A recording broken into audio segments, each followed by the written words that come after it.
No ar, Jornal Nacional. A notícia unindo 70 milhões de brasileiros.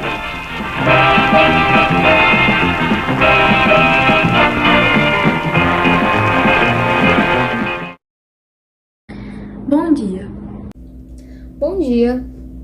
Candidatura do general Emílio Garrastazu Médici à presidência da República. O militar político Emílio Garrastazu Médici foi eleito presidente do Brasil 30 de outubro de 1969, no terceiro período da ditadura militar. Sendo assim, o 28º presidente da República do Brasil, sucessor de Costa e Silva. O seu governo foi o mais rígido, rigoroso e repressor de todo o regime militar, passando até a usar o método AI-5 durante os seus 5 anos de presidência. O palco das operações de combate entre guerrilha e os militares se deu onde os estados de Tocantins, Pará e Maranhão faziam divisa. O movimento era composto por cerca de 80 guerrilheiros, sendo que, destes, menos de 20 sobreviveram.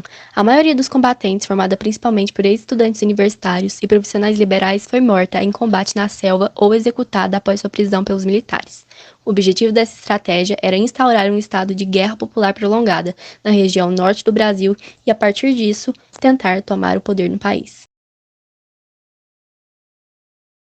No governo de Garrastazu, foi implantado no Brasil a média de crescimento econômico em todo o país.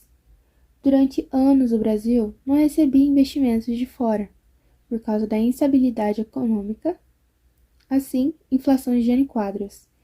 E o que provocou o acontecimento desse crescimento econômico foi que vários recursos estrangeiros chegaram no Brasil de uma vez e em grande volume.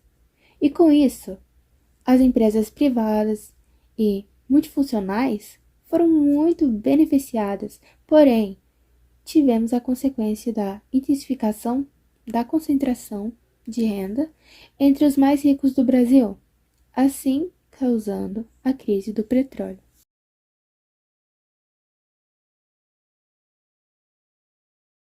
Países árabes proclamaram um embargo às nações aliadas a Israel, e em 5 meses de embargo, o preço de um único barril de petróleo subiu de 3 para 12 dólares em todo o mundo.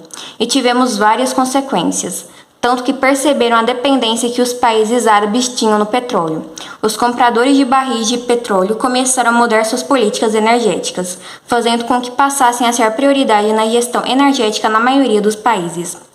A partir de 1973, o Brasil começa a apresentar sinais de crise, e isso vai se aprofundar com a eclosão de uma crise internacional do petróleo. Essa crise vai agravar ainda mais o cenário interno no Brasil e a questão do combustível. O próprio governo começa a fazer investimento no programa chamado Proálcool, que começa a fazer pesquisas para substituir a gasolina pelo etanol. Essa crise escancarou as fraquezas da nossa economia, dando fim a toda empolgação. Na época, o Brasil importava mais da metade dos combustíveis que produzia e, por isso, não resistiu ao impacto causado pela alta nos preços do petróleo.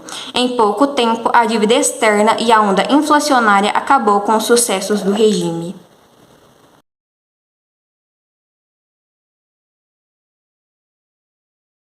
Garrastazu proíbe a veiculação de notícias de discriminação racial no Brasil, se estendendo para negros e indígenas. Nessa época, a repreensão de empresas foram se intensificando cada vez mais, fazendo com que tivesse controle total das notícias publicadas.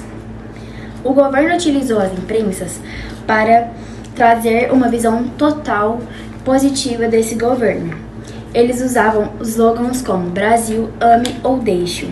Em seu governo, a censura piorou após decretar a Lei 077, que determinava que se o jornal desobedecesse ou desrespeitasse suas ordens, teriam que reduzir tudo aquilo que já escreveram e publicaram, com a informação proibida.